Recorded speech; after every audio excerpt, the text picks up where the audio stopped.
जय हिंद दोस्तों, आप सभी का स्वागत है एक बार फिर से आपके अपने YouTube चैनल यूनिक ज्ञान में। आज हम बीए फर्स्ट सेमेस्टर का चैप्टर सेकंड देखेंगे, जिसमें हम गोरखनाथ जी के शब्दी का व्याख्या देखेंगे तथा गोरखनाथ जी के बारे में जीवन परिचय देखेंगे। इसके नेक्स्ट वीडियो में हम उनका जो नेक्स्ट पद है राग रामश्री, उसमें 2 भाग हैं, उसको अलग अलग वीडियो में देखेंगे, क्योंकि यह जो अच्छे से दोहा पद है इसका अर्थ अच्छे से समझने के लिए अलग अलग समझना पड़ेगा।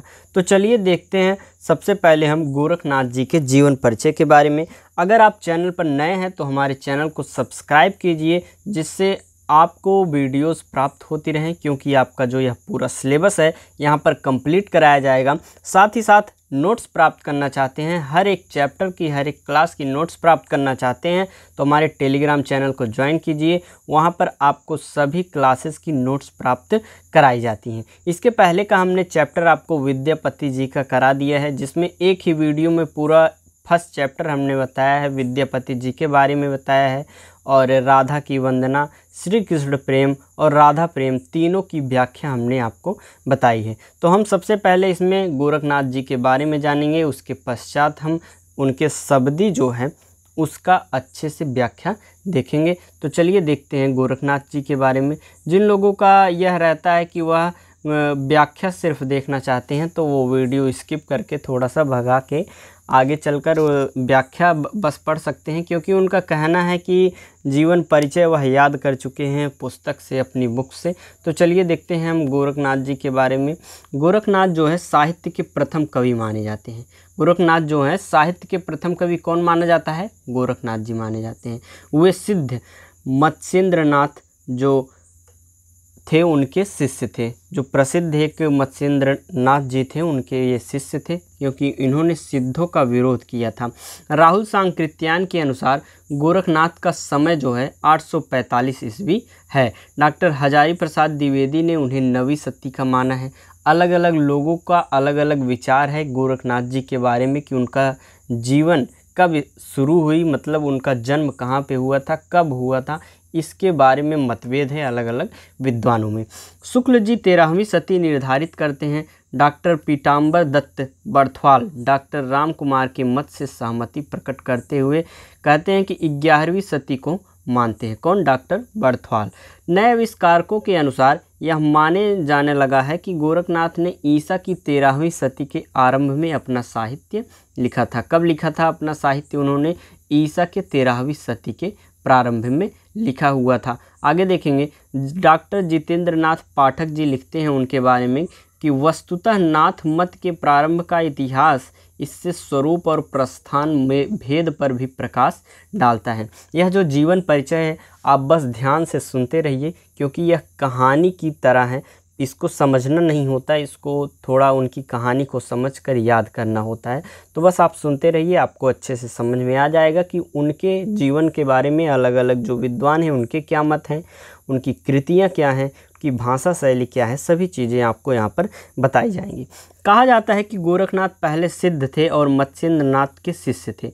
मत्स्येंद्रनाथ का या मदिर दरप्पा के मद्दरना ने वासनामय जीवन से उबर कर अपने इंद्रिय निग्रह मूलक हठ योग को अपनाया है। उसने मतलब उनका जो वासनामय जीवन था उससे उबर कर उन्होंने इंद्रिय निग्रह मूलक हठ योग को अपनाया है। तत्पश्चात उनका जीवन आगे प्रारंभ हुआ। इसका परिणाम यह हुआ कि नाथ मत का प्रतिपाद्य गुरु महिमा, इंद्रिय निग्रह, प्राण साधना, वैराग्य, मन साधना, कुंडली जागरण, शून्य समाधि आदि हो गया है। इन सभी चीज़ों के बारे में आपको जो दोहा अभी बताया जाएगा उसमें आपको देखने को मिलेगा कि गोरखनाथ जी ने किस प्रकार से कुंडलिनी जागरण जो कि एक ग्रंथ है उसके पश्चात साधना के माध्यम से उसको जगाया जाता है। शून्य समाधि लेकर साधना में लोग लीन हो जाते हैं। इन सभी चीज़ों को उन्होंने अपनी जो उनके पद हैं, उनके जो अलग प्रकार के दोहे हैं, सभी चीज़ों में आपको देखने को मिलता है। तो उनमें क्या दिखाई देता है? उनके मतों में इंद्रिय निग्रह दिखाई देते हैं, प्राण साधना दिखाई देता है, वैराग्य दिखाई देता है, मन साधना, कुंडलिनी जागरण और शून्य समाधि आदि दिखाई देता है। निरंतर कठोर संयम पर बल देते हुए गोरखनाथ जी सुसाहद जीवन पद्धति पर जोर देते हैं। गोरखनाथ के जन्म स्थान के विषय में अनेक मत हैं। कोई गोरखनाथ को गोदावरी नदी के किनारे चंद्रगिरी में उत्पन्न मानता है, तो कोई उनका जन्म नेपाल में मानता है। एक मत का विश्वास है कि वे झेलम से गोरखपुर आए थे। दूसरा मत मानता है कि गोरक्ष सहस्त्र स्रोत के आधार पर वे बड़ौ में उत्पन्न हुए थे। इस संबंध में डॉक्टर गंगेव राघव जो हैं उन्हें पेशावर के निकट गोरखपुर में उत्पन्न मानते हैं। डॉक्टर गंगेव राघव जी क्या मानते हैं कि जो गोरखनाथ जी हैं वह गोरखपुर से में उत्पन्न हुए थे, पेशावर के निकट जो है। इन मतों के आधार पर यह कहा जा सकता है कि पश्चिमोत्तर भारत में ही कहीं उनका जन्म हुआ था। पश्चिमोत्तर की जाति के संबंध में भी विद्वानों ने मतभेद है, किंतु doctor Hazari Prasad Dwivedi, doctor Prahlad Joshi, doctor रांगे राघव आदि विद्वानों ने इन्हें ब्राह्मण कुल में उत्पन्न होना माना है। डॉक्टर अशोक प्रभाकर का मत है कि महाराष्ट्र में प्रचलित एक कथा के अनुसार जयश्री नामक नगर के संबोध नामक ब्राह्मण की वे संतान हैं। लोगों का मानना है कि वह ब्राह्मण के संतान थे और इनकी माता का नाम जो है सद्वृति था, और इनका मत है कि इस ब्राह्मण दंपति को मत्स्येंद्रनाथ की कृपा से पुत्र की प्राप्ति हुई थी। जो ब्राह्मण उनका जो परिवार था उनको जो गोरखनाथ जी पुत्र हुए थे वह मत्स्येंद्रनाथ की कृपा से हुए थे, ऐसा माना जाता है। बाद में गुरु मत्स्येंद्रनाथ से शिक्षा ग्रहण कर उच्च कोटि के विद्वान और योगी बन गए थे। कौन बन गया था? गोरखनाथ जी। गोरखनाथ के चरित्र के संबंध में डॉक्टर रांगे राघव का मत है कि गोरखनाथ का चरित्र बहुमुखी था और प्रायः कहीं भी वे निर्बल नहीं थे। स्त्रियों के प्रति उनके हृदय में श्रद्धा थी, तभी उन्हें माता के समान आदर देते थे। उनकी कला में रुचि थी। आचार्य हजारी प्रसाद द्विवेदी ने इनके चरित्र की विशेषताओं के आधार पर इन्हें शंकराचार्य के बाद दूसरा महिमाशाली व्यक्तित्व वाला पुरुष प्रमाणित किया है। पहले शंकराचार्य जी को माना जाता है, जो कि आचार्य हजारी प्रसाद द्विवेदी ने उनके चरित्र विशेषताओं के आधार पर बताया हुआ है कि पहले स्थान पर शंकराचार्य और दूसरे स्थान पर गोरखनाथ जी हैं, जो कि महिमाशाली व्यक्तित्व वाले महापुरुष हैं। अगला है, आगे हम देखेंगे गोरखनाथ की मृत्यु के संबंध में विद्वानों में मतभेद ही श्री ज्ञानेश्वर चरित्र के आधार पर इनकी मृत्यु जो है महाराष्ट्र में हुई थी। और योगी संप्रदाय विस्कृति के अनुसार एक जगह आपने पृथ्वी में गर्त बनाकर उसमें प्रवेश किया था। अलग अलग लोगों का इनके मृत्यु के बारे में, इनके जीवन के बारे में अलग अलग मत है। और यह स्थल सारहदी पेशावर नगर के समीप और वृत्तांत के स्मारक स्वरूप यहाँ प्रति रविवार हिंदू मुसलमान लोगों का मेला भी लगता है। गोरखनाथ जी के अंतिम शब्द क्या थे? उनका अंतिम शब्द था, गुरु भाई गोपीचंद नाथ शिष्य भर्तृहरि नाथ को हम देखना चाहते हैं। वह उनको किसको बुला रहे थे? गोपीनाथ के जो शिष्य थे, गुरु गोपीचंद नाथ, जो कि भर्तृहरि नाथ के शिष्य थे, उनको हम देखना चाहते हैं। उनके ऐसा कहने से ही योगी समाज ने दोनों को अपना सर्वप्रधान निश्चित कर लिया और भर्तृहरि नाथ 11वीं शताब्दी के प्रारंभ में माने जा सकते हैं। गोरखनाथ द्वारा जो रचित ग्रंथों की संख्या कितनी मानी जाती है? 40 मानी जाती है, किंतु डॉक्टर भरथवाल ने उनके द्वारा रचित केवल 14 रचनाएं ही मानी है। शबदीपद और 9 प्राणशकली, शिव्या दर्शन, नखय बोध, अभय मात्रा जोग, आत्मबोध एवं पंचमात्रा है। उन्होंने कितनी मानी है? 9 मानी है डॉक्टर बर्थवाल ने। डॉक्टर बर्थवाल गोरखबानी नाम से उनकी रचनाओं का संकलन भी संपादित किया है, जिसकी कई रचनाएं साहित्य सीमा में आती हैं। मिश्र बंधुओं ने संस्कृत के 9, आचार्य शुक्ल ने 12 तथा आचार्य द्विवेदी ने 28 तथा हिंदी के 30 ग्रंथों का उल्लेख किया हुआ है, पर इनकी प्रामाणिकता संदिग्ध है, मतलब अभी तक जानी नहीं गई है। अब इनकी रचनाओं के बारे में हम देखते हैं कि इन्होंने क्या क्या रचनाएं की थी। इनकी पहली रचना हम देखेंगे है अनमस्क, फिर क्या ज्ञान शतक, अमरोध शासम।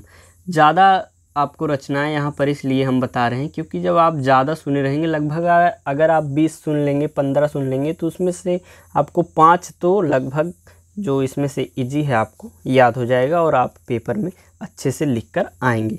ज्ञानामृत योग, अवधूत गीता, नाड़ी ज्ञान प्रदीपिका, गोरख कल्प, महार्थ मंजरी, गोरक्ष कौमुदी, योग चिंतामणि, गोरख गीता, योग मार्तंड, गोरक्ष चिकित्सा, योग सिद्धांत पद्धति और गोरख पंचय, विवेक मार्तंड, गोरख पद्धति, श्रीनाथ सूत्र, गोरख शतक और सिद्ध सिद्धांत पद्धति, गोरक्ष हठ योग शास्त्र, गोरख संहिता, हठ संहिता और चतुर्सित्यायन, योग बीज, ज्ञान प्रकाश सप्तक और योग शास्त्र।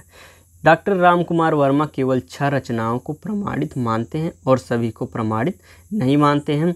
अब हमने उनके बारे में देख लिया है, किसके बारे में, हमारे गोरखनाथ जी के बारे में। इसके पश्चात हम देखेंगे शबदी की व्याख्या, जिसका संपादन किसने किया हुआ है, पीताम्बर दत्त बर्थवाल ने किया हुआ है, जो कि गोरखवाणी नाम से है, लेकिन इसके रचयिता कौन है, गोरखनाथ जी हैं। तो चलिए देखते हैं हमारा इसमें कौन कौन से पद पढ़ने हैं। गोरखवाणी के 2रा पद, 4था पद, 7वां पद, 8वां और 16, यह 5 पद हमारे सिलेबस में लगा हुआ है, जिसका संपादन किसने किया है, पीताम्बर दत्त बर्थवाल ने, और जिसकी रचना किसने की है, गोरखवाणी ने, मतलब गोरखवाणी की रचना किसने की है, गोरखनाथ जी ने की है। पहला हमारा दोहा है, पहला पद है हमारा, आदेश देखिबा देख विचारिबा, अदिसिट राखिया चिया, पाताल की गंगा ब्रह्मांड चढ़ाइबा, तहाँ विमल विमल जल पिया, विमल विमल जल पिया। यह हमारा पहला पद है। इसका अर्थ हम देखेंगे। अर्थ में सबसे पहले हम क्या लिखते हैं, संदर्भ लिखते हैं। तो यह जो प्रस्तुत पद है हमारा महात्मा गोरखनाथ जी ने लिखा हुआ है, और इसका संपादन किसने किया हुआ है, पीताम्बर दत्त बर्थवाल जी ने किया हुआ है। तो आप ऐसा संदर्भ में लिखेंगे। प्रसंग में क्या लिखा जाता है, हमने फर्स्ट चैप्टर में आपको बताया है, जितने भी आपको पद बताए उसके अर्थ बताते समय प्रसंग में लिखा जाता है कि जो पद है उसमें किस चीज़ के बारे में, किस वस्तु के बारे में बताया जा रहा है, वही हम किस में लिखते हैं, प्रसंग में लिखते हैं। तो इसमें प्रसंग में हम क्या लिखेंगे कि जो गोरखनाथ जी हैं यहाँ पर परम ब्रह्मा के दर्शन की बात कर रहे हैं। अब आपको हम यहाँ इसका व्याख्या बताते हैं। अदेख देखिबा देख विचारिबा, अदेख अर्थात जो न देखा हुआ हो, अर्थात परम ब्रह्मा, जो न देखा हुआ हो अर्थात परम ब्रह्मा, देखिबा उसको देखना ही, देख विचारिबा उसको देखना, अपनी साधना के माध्यम से उसको देखना और देखने के बाद विचार करना चाहिए। जो न देखा हुआ हो अर्थात परम ब्रह्मा, उसको अपनी साधना के माध्यम से देखना और उस पर विचार करना चाहिए, क्योंकि उसका देखना ही हमारे लिए सार्थक होता है, उसका ही हमें दर्शन करना चाहिए। उसको देखने के बाद, देख विचारिबा उसको देखने के बाद उस पर विचार भी करना चाहिए। अदिसिट राखिया चिया, अदिसिट अर्थात जो न देखा जा सके, मतलब अदिसिट मतलब आँखों से जिसे न देखा जा सके, राखिबा चिया, राखिबा मीन्स रखना, चिया मीन्स क्या होता है, मन या हृदय। आप जिसे आँखों से ना देख सकें उसे अपने चित्त में अर्थात हृदय में रखना चाहिए, चित्त में धारण करना चाहिए। इसका संपूर्ण जो लाइन है इसका हम अर्थ आपको एक बार फिर से बताते हैं कि जो न देखा गया हो अर्थात परम ब्रह्मा, उसको अपनी साधना के माध्यम से हमें देखना चाहिए और उस पर विचार भी हमें करना चाहिए, तथा जो आँखों से हमें न दिखाई दे रहा हो अर्थात परम ब्रह्मा, उसको अपने हमें हृदय में धारण करना चाहिए। अगली लाइन है हमारी, पाताल की गंगा ब्रह्मांड चढ़ाइबा, तहाँ विमल विमल जल पीबा। पाताल की गंगा, पाताल की गंगा जो है इसे और क्या कहा जाता है, मणिपुर चक्र भी कहा जाता है, योगिनी शक्ति भी कहा जाता है और कुंडलिनी भी कहा जाता है। अर्थात पाताल की गंगा, एक तरह से आप एग्जाम्पल समझ लीजिए, पाताल की जो गंगा का जल है उसे ब्रह्मांड में चढ़ाना कितना कठिन कार्य है। उसी प्रकार आप अपने कुंडलिनी ग्रंथ को अपनी श्रद्धा के माध्यम से, अपनी साधना के माध्यम से इतने शिखर पर ले जाइए कि वहाँ अपना कुंडलिनी जो है स्थापित कर लीजिए। ब्रह्मांड चढ़ाइबा, ब्रह्मांड अर्थात इतनी ऊंचाई तक, इतनी शिखर तक ले जाइए, तहाँ विमल विमल जल पिया, जहाँ पर योगी अमृत रस का पान करके आप परम ब्रह्मा के साक्षात्कार से निर्मल रस का पान कर सकते हैं। अर्थात अपनी साधना के माध्यम से अपनी कुंडलिनी ग्रंथ को इतना शिखर तक पहुंचा लीजिए, जागृत कर लीजिए, और वहां आप जाकर योगियों की तरह अमृत रस का पान करके साक्षात आप परम ब्रह्मा का दर्शन प्राप्त कर सकते हैं। यह आपका पहला व्याख्या हुआ। दूसरा आपका पद जो है, वेद कतेप खाणी बाणी सब ढकी अली आड़ी, गगन शिखर नहीं शबद प्रकाश्या तहम बूझै अलख विनाड़ी। इसका जो संदर्भ है वह जो पूर्वत हमने बताया है उसी प्रकार होगा और प्रसंग भी। तो हम चलिए इसका व्याख्या देखते हैं।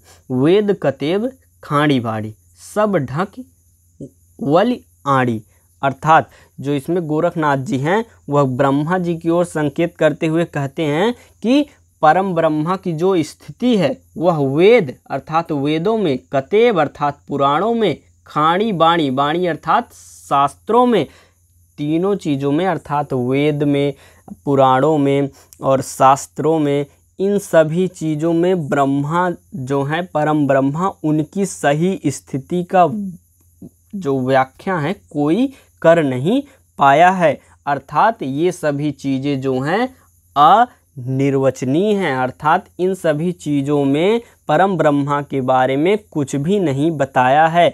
परम ब्रह्मा को जानने के लिए वेदों, पुराणों और शास्त्रों को इन्होंने व्यर्थ बताया हुआ है। हालांकि ऐसा है नहीं, क्योंकि इनका विचार अलग है। अलग अलग लोगों का उस समय में इनका विचार यह था कि वेदों में, पुराणों में ब्रह्मा भगवान जो हैं उन सभी लोगों के बारे में कुछ बताया नहीं गया है, उनकी स्थिति का ज्ञान नहीं हो पाया है।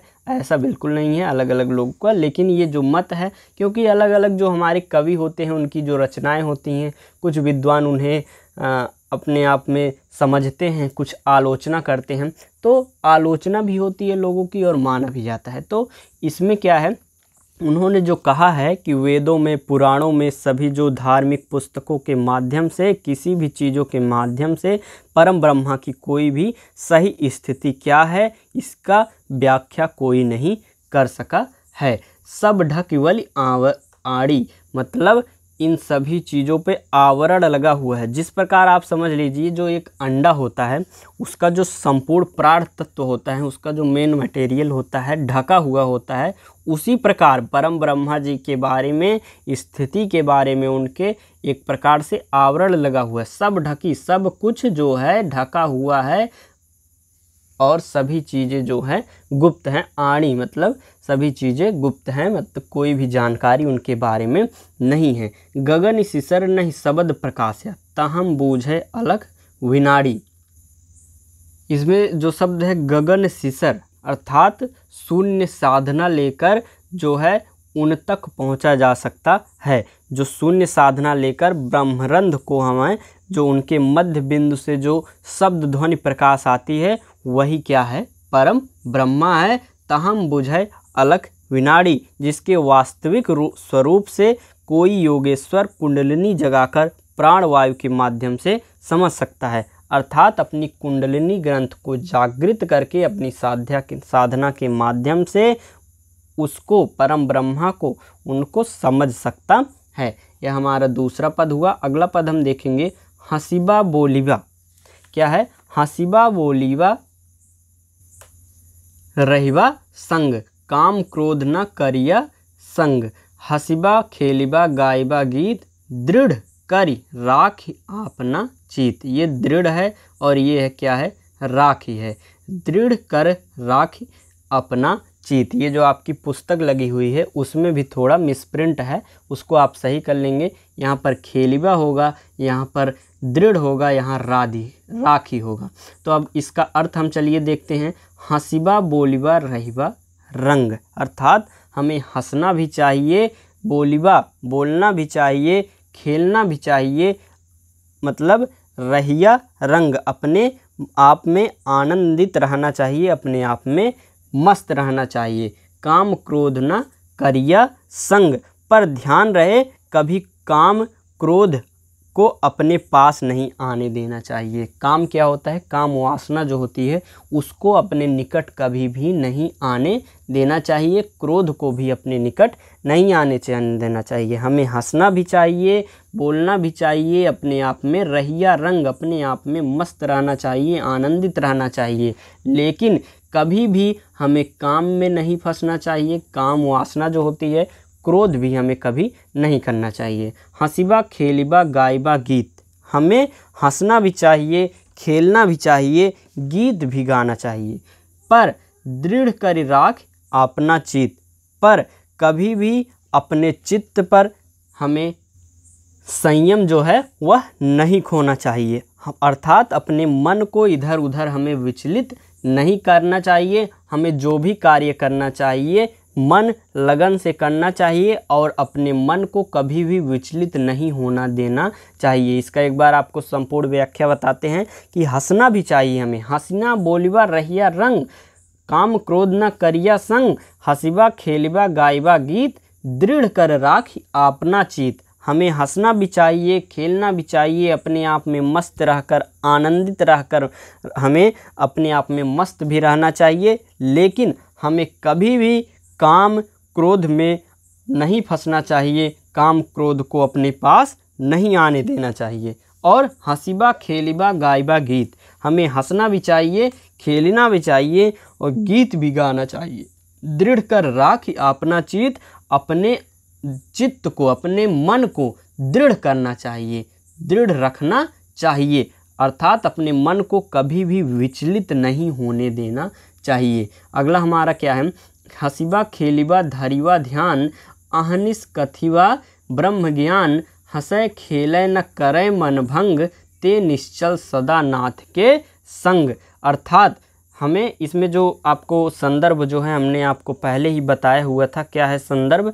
यह जो पद है हमारा वह महात्मा गोरखनाथ की द्वारा रचित है तथा इसका संपादन जो है पीताम्बर दत्त बड़थवाल ने किया हुआ है। इसके प्रसंग में हम लिखेंगे कि गोरखनाथ जो है यहाँ पर सहज भाव की साधना की ओर संकेत कर रहे हैं। हमने आपको पद क्या बताया? हंसिबा खेलिबा धरिबा ध्यान, अहम निसी कथिबा ब्रह्म ज्ञान, हंसै खेलै न करे मन भंग, ते निश्चल सदा नाथ के संग।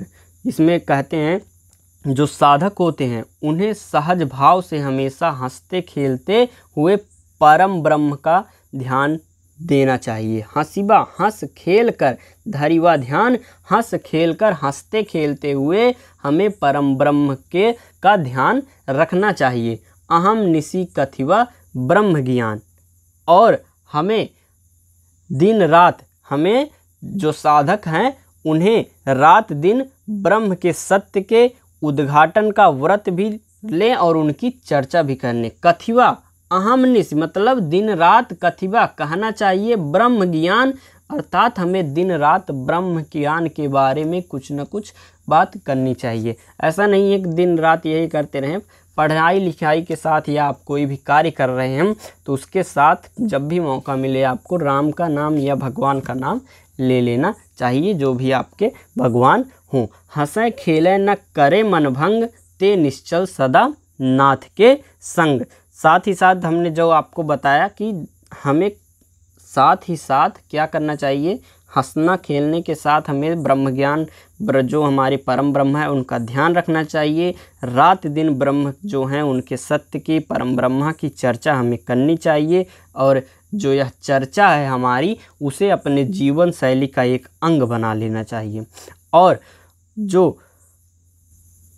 हंसते खेलते हुए जो अपने भगवान परम ब्रह्मा का ध्यान करते रहते हैं और अपने मन को भंग नहीं होने देते, अर्थात अपने मन को विचलित नहीं होने देते, वे ही ते निश्चल सदा नाथ के संग, वे ही सच्चे साधक माने जाते हैं। अर्थात वो जो अपना मन को विचलित नहीं होने देते वही आगे चलकर सत्ता का सानिध्य पा लेते हैं, अर्थात परम ब्रह्म का सानिध्य पा लेते हैं। जो अपने मन को विचलित नहीं होने देते और शिव की चर्चा या भगवान की चर्चा या जो आपके भगवान हैं उनका दिन में एक अपना जीवन शैली का अंग बना लेते हैं, उनका नाम लेना अपने जीवन का एक अंग बना लेते हैं, वे जो है आगे चलकर सच्चे साधक भी माने जाते हैं और आगे चलकर भगवान का सानिध्य भी पा लेते हैं। और अगला हमारा अंतिम जो हमारा पद है उसकी व्याख्या देखेंगे। अहनिस मन ले उन्मन रहे, राम की छाड़ी अगम की कहे, छाड़े ऐसा रहे निराश, कहे ब्रह्मखू ताकादास। इसमें जो है प्रसंग आप लिखेंगे, आपका संदर्भ तो पूर्वत रहेगा जो हमने आपको बताया। इसका प्रसंग आप लिखेंगे कि ये जो पद है इसमें शास्त्रीय शब्दावली के माध्यम से गोरखनाथ जी ने साधक को प्रबोध किया हुआ है, प्रबोध दिया हुआ है। अब इसकी व्याख्या हम देखेंगे। व्याख्या क्या है? अहनिस मन ले उन्मन रहे। अहनिस मतलब दिन रात, गोरखनाथ जी क्या कहते हैं कि दिन रात अपने बहिर्मुख मन को उन्मनावस्था में समाहित कर देता है। मन को उन्मन रहा है, उन्मनावस्था में। उन्मनावस्था क्या होती है आप समझ लीजिए, ध्यान का यही एक भाग होता है। उन्मनावस्था कैसे की जाती है? अपनी भौहों को ऊपर करके अपनी आँख का केंद्र नाक पर आप फोकस करें, मतलब कंसंट्रेट करके आप ऐसे जब करते हैं तो वह उन्मनावस्था होती है। इसमें गोरखनाथ जी क्या कहते हैं? अपने मन को उन्मनावस्था में जो समाहित कर लेते हैं उसकी स्थिति भी रखते हैं और वही जो है सच्चे साधक माने जाते हैं। राम की छाड़ी अगम की कहें, अर्थात अपने साधक गम्य जगत की बात को छोड़कर, गम्य जगत क्या होता है? संसार से। गम्य मतलब जहाँ से आपको जाना है। आप अगर यहाँ संसार में आए हैं तो आपको जाना है, यह तो निश्चित है। जो मृत्यु है वह निश्चित होता है। यही एक चीज़ जो होती है वह आपकी निश्चित होती है। मृत्यु तो कभी ना कभी होनी है। तो जो आपका यह गम्य जगत है इसकी बात को छोड़कर, मतलब सांसारिक जो मोह माया है उसको छोड़कर अगम की कहां, अगम में से नाता जोड़ लेते हैं, अर्थात आध्यात्मिक जीवन से अपने नाता जोड़ लेते हैं। आध्यात्मिक क्षेत्र में जो रम जाते हैं वही सच्चे साधक कहलाते हैं। छाड़े असा रहे निराश, मतलब जो साधक हैं ऐसे जो अपनी आशाओं को त्याग कर आशा रहित अर्थात निराश हो जाते हैं। छाड़े आशा, अपनी आशा को त्याग कर रहें निराश और निराश हो जाते हैं। कहें ब्रह्मा हूँ ताकादास। जो ऐसे लोग होते हैं, ऐसे लोग का महत्व जो होता है ब्रह्मा से भी अधिक होता है, ऐसा गोरखनाथ जी कहते हैं। वह कहते हैं कि जो भी ऐसा कार्य कर ले जाता है ब्रह्मा भी उसका दास हो जाता है। क्या कहते हैं वह? पूरी लाइन आपको एक बार समझाते हैं। जो दिन रात अपने जो उनका बहिर्मुख है उसमें मन को अपने उन्मनावस्था में समाहित कर देते हैं, उसकी स्थिति को एक तरह से रख लेते हैं। जो उन्मनावस्था होती है उसकी स्थिति को एक प्रकार से जो रख लेते हैं और जो गम्य जीवन को, मतलब संसार के मोह माया से, काम वासना से जो मुक्त होकर आध्यात्मिक जीवन में, आध्यात्मिक क्षेत्र में रम जाते हैं और आशा को छोड़कर, किसी चीज़ की आशा को छोड़कर आशा रहित हो जाते हैं, वही लोग जो है ऐसे उनका जो महत्व बढ़ जाता है वह ब्रह्मा से भी अधिक हो जाता है। और गोरखनाथ जी कहते हैं ऐसे लोग जो होते हैं उनके दास कौन बन जाते हैं? ब्रह्मा। ब्रह्मा भी उसका दास हो जाता है। यह थे आपके 5 पद जिसके हमने आपको अर्थ बताए। अगला चैप्टर आपको जल्द ही बताया जाएगा। आपका अगला चैप्टर कल वीडियो आ जाएगी जिसमें आप देखेंगे यह आपको पढ़ाया जाएगा पद राग रामश्री। आपको इसकी व्याख्या अच्छे से बताई जाएगी जो कि गोरखनाथ जी द्वारा ही लिखी गई है। इस वीडियो में आपको बताएंगे तो लेक्चर ज़्यादा लंबा हो जाएगा। इसमें हम आपको परिचय बता चुके हैं तो अगली वीडियो में आपको परिचय नहीं बताएंगे गोरखनाथ जी का। इसलिए यह वीडियो देखकर ही अगली वीडियो को देखें जिससे आपको जीवन परिचय भी अच्छे से समझ में आ जाए। तो वीडियो को लाइक कीजिए, इतना मेहनत करके आपको लिए यह वीडियो लाई जाती है अच्छे से। तो वीडियो को लाइक कीजिए, अपने दोस्तों के पास भी शेयर कीजिए जिससे वह भी पढ़ सकें अच्छे से और वह भी शेयर करें लोगों को जिससे हमारा चैनल भी ग्रो हो सके। धन्यवाद, मिलते हैं आपको अगले वीडियो में।